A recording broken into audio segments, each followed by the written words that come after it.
السلام علیکم دوستو، میرا نام ہے محمد سعد اور آپ دیکھ رہے ہیں اسٹرینج ورلڈ یوٹیوب چینل۔ دوستو ہمارا اس چینل کو سبسکرائب کر دیں اور ساتھ بیل نوٹیفیکیشن کو بھی دبا دیں تاکہ آنے والی کوئی بھی ویڈیو آپ مس نہ کر سکیں۔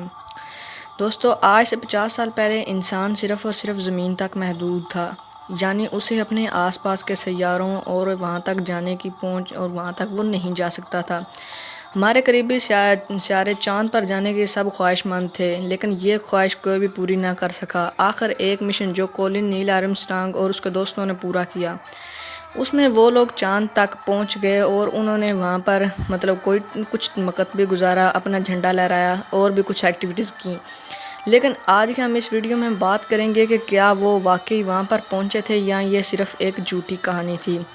تو شروع سے لے کے لاسٹ تک یہ ویڈیو ضرور دیکھیے، کیونکہ آج کی ویڈیو میں آپ کچھ ایسے ہی حیران کن فیکٹس جاننے والے ہیں۔ دوستو ویڈیو شروع کرتے ہیں۔ تو دوستو اس فالس پوائنٹ میں جو نمبر 1 آتا ہے وہ ہے فلیگ۔ دوستو آپ اس پکچر میں دیکھ سکتے ہیں کہ یہ فلیگ کلیئرلی ایسا لگ رہا ہے کہ جیسے بہت زیادہ تیز ہوا یہاں چل رہی ہے، لیکن پہلی بات تو یہ ہے کہ یہاں پر کوئی ونڈ نہیں ہوتی، جس کی وجہ سے یہ فلیگ اس طرح موومنٹ نہیں کر سکتا۔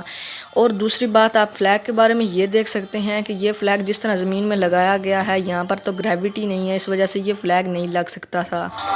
اب نمبر 3 پوائنٹ ہے اسٹینڈنگ پوزیشن۔ دوستو جی ہاں آپ ان کی اسٹینڈنگ پوزیشن دیکھ سکتے ہیں، یہ کس طرح کھڑے ہوئے ہیں، اور ہمیں یہ بھی بتایا گیا تھا یہ چاند پر کم از کم 3 گھنٹے تک سیر کرتے رہے تھے، یعنی چاند پر 3 گھنٹے تک اس کی سطح پر چلتے رہے تھے۔